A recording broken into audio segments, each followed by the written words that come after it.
Hey guys, it's your girl Kizzy Rock, and yes, Kizzy Rock is my birth given name. Happy Friday! Happy Friday, guys. I want to say hey to all my subscribers, new as well as seasoned. Tap in, I got a word for you. So guys, I want to talk to you all today about the quote unquote, the strong black woman, the quote unquote, the angry black woman, right? All right, first, let me just say this right here. I know I have individuals on my channel of different races. I have friends in my personal life of different races. So I pray that nothing kind of like comes across as a jab, because it's not. First of all, it's not only black women who have had to be strong. There's exception to the rule, and there's some, nowhere near as much as us, but there are some who really grew up in some, and had to be that strong woman. But today I'm focusing specifically on the strong black woman narrative. But if you feel like you can tap in, please do so.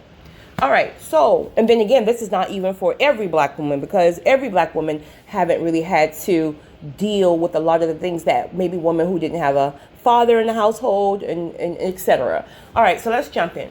First and foremost, please, please don't ever let anyone make you feel like your strength is not attractive, or that your strength is too quote unquote masculine.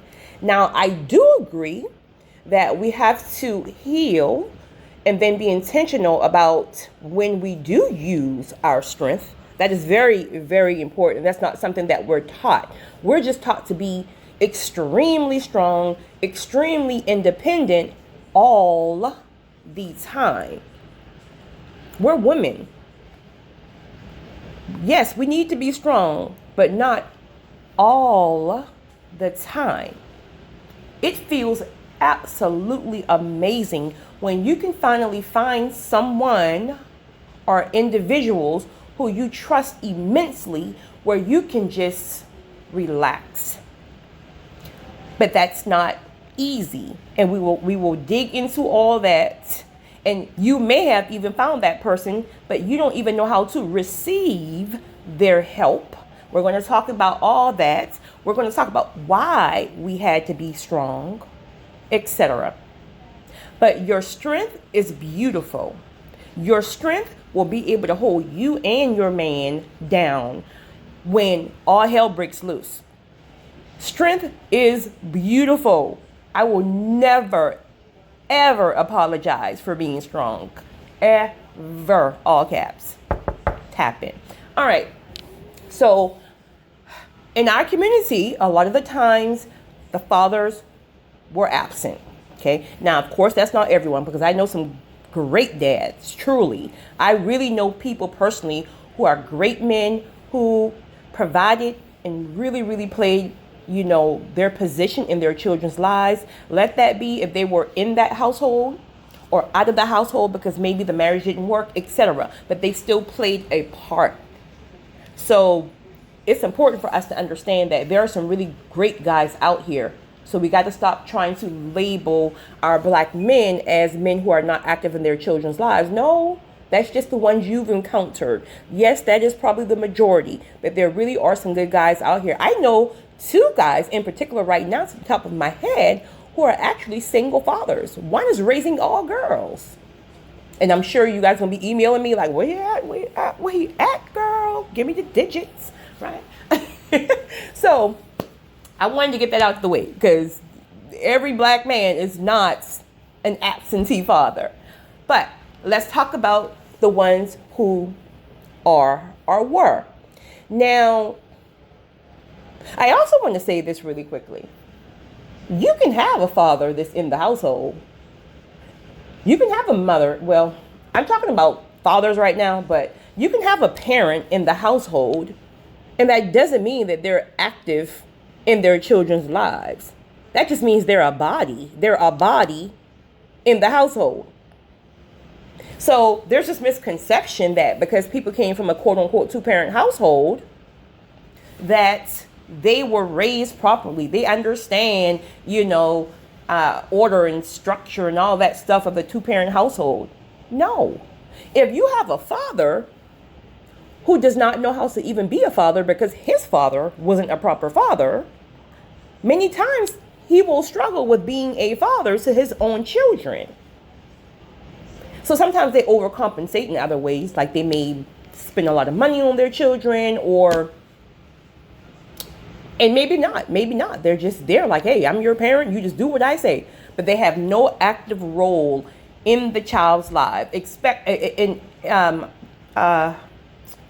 fact, the mother, even with the father being in the household, the mother is still carrying the role of the mother and the father in the household, and the father's right there. And that also comes because many of us were conditioned to emasculate our men. And I know what the majority of you are saying right now in your head, because I've said it myself in the past. Well, if he would just man up, I wouldn't have to do his job. You're absolutely right. But why are you choosing a feminine man? Because if you are emasculating him and he's not doing his job and he's not doing this, then, I guess he would be labeled as a feminine man in your term. So why are you choosing a man who won't step up to the role? Or have he tried to step up to the role, and when he does, you shut him down? Because again, you don't know how to accept his help, or because it's not done the way you want it to be done. And 99% of the times, Lord knows that's the truth. It's like we want it done a certain way or a certain time. And it's like, even when men show effort to do it, rather than we focus on the effort that they're trying, we want to emasculate them and shut them down. Well, of course, the majority of you are here listening to Pastor R.C. Blakes. How many times have he spoken about that? Like, once you shut a man down one time like that, he's probably going to stay down. Because if a man is really trying, that takes a lot. We don't even realize it. Like, they may be trying to do something different that's not even in their normal capacity range. But it takes a lot for him to even try it. And all he wants us to do is recognize the fact that he's trying. But instead, because it's not perfect, then we shut it down. Right? Let me give you an example. You being a mother, okay, we're like detail oriented and things like that. So when you send the children off to school, you're like, your child, listen, baby here's on fleek.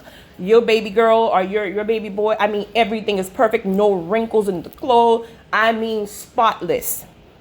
But then you may have to work one morning and you ask your spouse to get the children ready. When you see the children, he's all happy, right? So he's going to send you a picture of like, listen, baby, I got this. I got the kids ready. He snapped a picture feeling all great because he tried, and in his mind, he conquered. Now, he shows you the picture or send it to you. The very first thing you say, rather than recognizing, like, you may be thinking something in your head, but not even understanding, like, wow, this is probably hard. Even though it's a breeze for me, it probably was hard for him trying to, because, men aren't really good at multitasking like we are. Maybe some men are, but, we can do 20 things at one time. So the kids here are a mess. They probably got different color bows in their head. The boys probably got dried up snot on their face. And it's a mess. So as soon as he sends you that picture, what do? Why didn't you wash his face? Why would you send the kids at the house like that? Not even realizing that you just shot him down. And he may not even tell you that it hurt his feelings, right? Because he just wanted you to say, great job, baby. But when you get off from work, you're going to slide by that school and get your babies together. So I'm trying to make a point that when we not even emasculate, but when we shoot men down sometimes, then it's hard for them to get back up. And now When the next time come back around and he don't want to do it, now what happens? Now you emasculate him. You're trifling, you're sorry, these are your children, why have to do everything? Well, when he tried, it was not even recognized. And ladies, I promise you, I'm not like over here like trying to say manpower, right? I love guys, I love you too, because I'm a woman and I've been there, right? Not with the kids per se, but I get it. I get it. But it took for me to be intentional about unlearning some things that we are taught as women. And even being intentional today is still not even easy, because remember, your conditioning is your default setting. So it almost feels way more comfortable and normal to revert back to your default setting. Being intentional is work. It literally is work. It's not even comfortable, because that's not your comfortable place. So you may have to just sit back and cringe like, oh my goodness, do he really have purple, yellow, green, and orange bowls with... You may just have to cringe. And then, put some balls in your purse and just, slide by the school. Okay, next, let me go this particular topic. Okay, so next thing. Being independent is a beautiful thing. Let me just say that. Now that's one thing that my mother taught us very, very early on, including my brothers. Independence is a must. You don't ever want to put yourself in a position where how many men right now, the minute the woman get mad, it's get out, get out, get out. And he has nowhere to go, right? So men need to be up on their game too and making sure their foundation is established before even trying to get with somebody on a serious level like that, because you don't want to have yourself in such a vulnerable place that you end up out here homeless, Independence is a beautiful thing. My God, is it? However, we really can be. There is such a thing of being too independent, right? You want to be independent to be sure you're good, you're safe, you're stable, you're focused, right? You don't have to depend on anybody. If you get thrown out tomorrow, you can make it. But you can be too independent again when you are shutting people down. You don't even know how to let people help you. And this is just not your mate or your man, your boo. This is everybody. Everybody in your life, your friends, your family. And then we complain about no one helps us. Well, when people try to help us, are we even receptive to the help? Or are we constantly, no, I got it. It's okay, I got it, boo, I got it. And we're constantly saying, I got it. And then before we know it, we're on the mat, a boxing mat somewhere, flat on our face, crying, saying, no one gets it, no one wants to help me, no one understands. And of course, sometimes that can be the case. But a lot of the times when we really tap back into it, how many times have we rejected people's help? And my God, have I been guilty of that. And I still have to be intentional about allowing people to help me. Because let me tell you what's going to happen. If you think that your life right now of, working, taking the kids to school, holding on the household, if you think that's heavy, wait till God takes you higher and higher and higher, and your responsibility load increase. You're going to have people to help you. Even if you don't want it, you're going to have to assign people to help you. So it's crucial that you get this balance out now, because when God takes you higher, which many of you are waiting on, if you think your life is stressful now, just wait till those doors open. And if you are not intentional about assigning people to their proper roles, and guess what? Let me tell you what I had to learn. If the people you put into their proper roles, now what's going to happen is you're going to keep swerving in their lane. It's kind of almost natural. And then you're going to get convicted after a while. And God's going to tell you, listen, stay in your lane. You hired them, or you have them in a certain role, a certain position. Allow them to play their role. And where we quickly say, but they're not doing it the way I want to do it, they're not doing it right, then you fire them. Of course, you work with them first. But my point is, If you are to the point where you feel like they're really, really not doing their part and it's stressing you out that bad that it's almost easier for you to do it, they got to go. They have to go because they're not making your life any easier. And so, but once you find the people, by asking God to show you who to put in place to help you, you will feel so content with these individuals. You will feel safe with them because God chose them. And then you're not swerving in their lane. And then your load becomes not light, but lighter. So next thing, why are we choosing men? Not everybody. Why are we choosing men who are not playing the role? Why are we accepting men who are not playing the role of provider? Because again, many people are conditioned because the father wasn't there.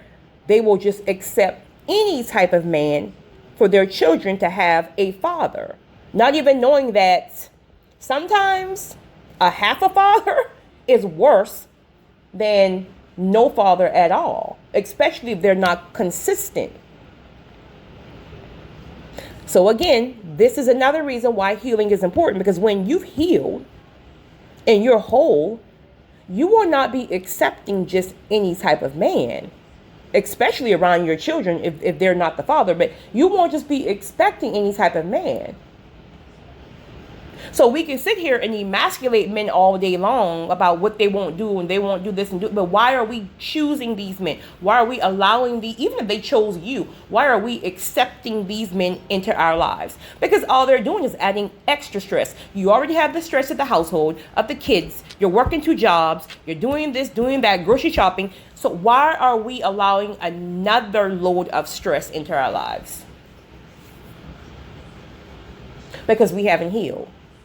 Because we want the children to have a father because we knew the effects when we didn't have one, right? We don't know how to be alone because your father walked out on your mother and you saw that your mother was miserable for the rest of her life. So you never want to be miserable or lonely again. So you just accept all type of men, all type of behavior, and then emasculate him when you knew he couldn't even stand up to your requirements, not requirements, but his requirements of being a provider. So healing is important around the board. So once you heal, which is going to require you to sit in a single season, this is where a lot of people are missing it. I don't even want to say missing it because they know, they just don't want to do it. You have to sit in a single season. When you sit in your single season, God will expose to you, why are you doing certain things? Why are you allowing certain things? He will show you how to process things. He will show you literally that the things that you were taught was incorrect. And then he will put proper examples in your face. Then you're going to have to be intentional about it. Because even when you're healed, you still are going to have to be intentional about what you allow into your lives. So once you are healed, the load will be lighter. Because once you've healed, you will learn. Some of you are going to say, well, whatever. You will learn your proper roles. You will learn that you can't carry the world alone. You will learn to trust people because these people will be the people that God sent to you. So it will be easier for you to submit. And I'm not speaking about the type of submit that you guys are talking about. So please don't email me with that, right? It will be easier for you to allow people to handle their roles without you jumping in their lane. And because now you're not having all that heaviness, that heavy weight on you 24 hours a day, you will be able to really move better in your purpose and your calling, which is truly what you should be doing, rather than carrying the weight of the whole world. And then you will realize that all that extra stress, anxiety, high blood pressure, weight gain, this, and that, not taking care of yourself, no self-care. All that stuff is related to the fact that we don't even know how to let other people help us because we were conditioned to be the strong black woman to carry Mars, Jupiter, Earth, Saturn, etc. on our backs with no help. We are women. We're women. We're not supposed to be carrying that type of weight and pressure. That's not even normal. We were conditioned. And we are suffering. We're suffering because we don't even know where to start. It's like, well, I gotta work 3 jobs because if I don't, my children don't eat. You're absolutely right. You're absolutely right. But let's be sure you don't have a man up in the household. Because if you're going to do this thing, if you're going to do it like this, make sure you don't have a man up in that household, got you working 3 jobs, and he laying up on the couch playing games and eating your children's goldfish. I love goldfish, by the way. Right? So let's go ahead and start by getting rid of some of this heavy weight, if that's what it is, okay? If he is in your household, let him play his position. And even if he's not, well, I tried and did it, well, he got to go, point blank, period. That's me. Right, that's me. I'm not going to deal with it. If I got to work 3 and 4 jobs and you're not helping me at all, what is the point? But see, people have to have a relationship because you got to have a man in the bed. You got to have sex. You got to look a certain way to your friends and the people around you to say that you have a man, but behind closed doors, you're suffering. What is the point? If you're going to suffer by yourself.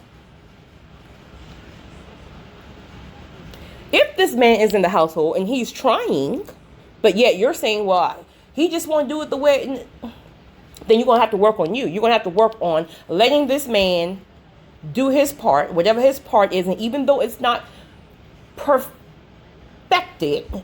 I know, because that's hard. That's hard. Even though it's not the way you will do it, just let him do it. Wait till he go to sleep and just kind of go behind him.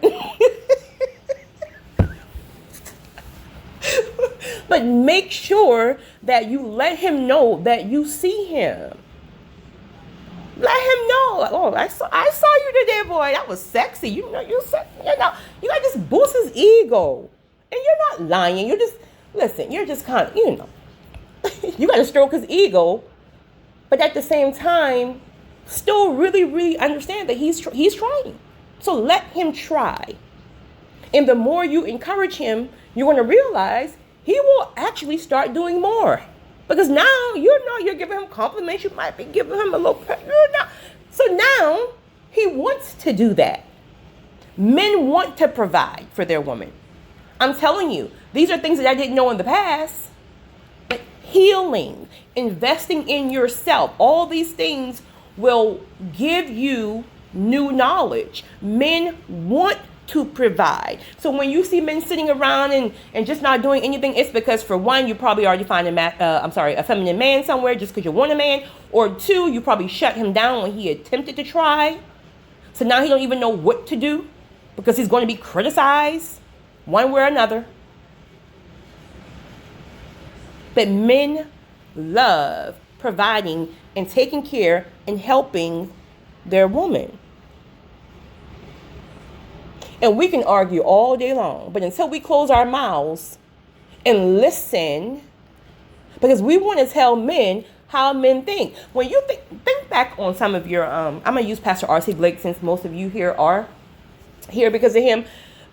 Now, for the most part, 95% of his comments are supportive, of course. But these are for the women who want to learn, who want to heal, who want to unlearn some unhealthy habits that they were taught. But then you have another group of people, very small percentage, who wants to sit here and argue about, no, men don't do this, men don't. How can you tell a man how a man thinks? It is so annoying. You are on this man's channel so you can quote unquote heal, but yet you choose to go back and forth with him who's trying to help you for free, and you're arguing back and forth about how men think, and you're not even a man. Child. Okay. Obviously, the way you're doing it is not working. That's why you're over there listening. So if you're going to listen. Even if you don't agree with it, listen. Because you will learn a lot of things. Everybody can't be wrong, because when you really tap into a lot of masculine men conversations, real men now, I'm not talking about, 70% of these YouTube or internet personalities. I'm talking about real men. When you sit down and listen to their conversation, they're all saying the same thing. They're all saying the same thing. Men love strong women. They love strong women. It's just that you have to learn how to compartmentalize your strength. Know when to pull it out. This is why we're tired. Let people do their jobs, their roles, regardless if we're used to doing it ourselves. That's why we're tired. So if you're tired, start allowing people. First of all, it will be a process. Let me just say that. Start the process and ask God, first and foremost, to give you grace to allow people to help you. And stay out of people's lane when he brings you these people. But sis, you were not designed to carry that type of load. I have a friend like that, and it breaks my heart every time I talk to her. She's a single parent. Well, she's divorced. Well, I don't know what she got going on, but she's a single parent currently. She got 4 children. She worked 2 jobs, one first shift, the other one third shift. She have her girls conditioned to, and when I tell you those girls are conditioned to keep a house clean, the girls have the house spotless. And these girls, at this time, they were only like, the oldest may have been like 12, 13. First of all, that's not your children's role. You are making your children grown adults too early. And this is why you have some people, actually one of her child, the same daughter who I'm talking about, she does not want to have children because she was forced to take care of her mother's other children. So we are conditioning our girls to do the same thing we did, to carry a whole household, telling them that you got to work 2 and 3 jobs. Even if you're not telling them this verbally, you really are. You got to work 2 and 3 jobs. You can have a man in this household who really can just sit here and eat your Fruit Loops, but you still go to work. You can have a man in this household who's laying up in the bed, but she sees her mother cooking, cleaning, taking the kids to practice, this, that, grocery shopping, and the man is still sitting in the house. But yeah, you tell your children, don't do what I do what I say. No, it don't work like that, boo. Conditioning starts with what they're around, how they're raised. They're in the household. You're conditioning them to see how a quote-unquote household is supposed to run, which is the complete opposite. Yet we say, I never want my children to experience or go through what I went through, so I spoil them. No, don't spoil them, because really, you're handicapping them.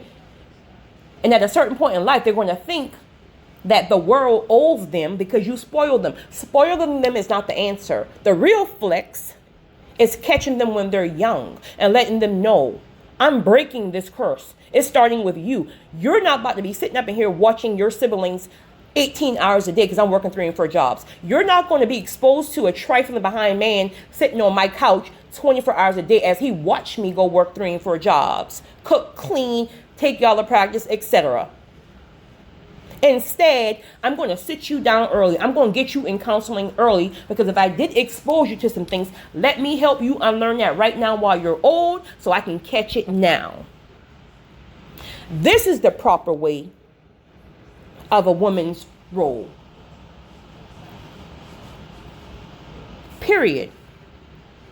So if you really, really want to break a generational curse, start in your household right now.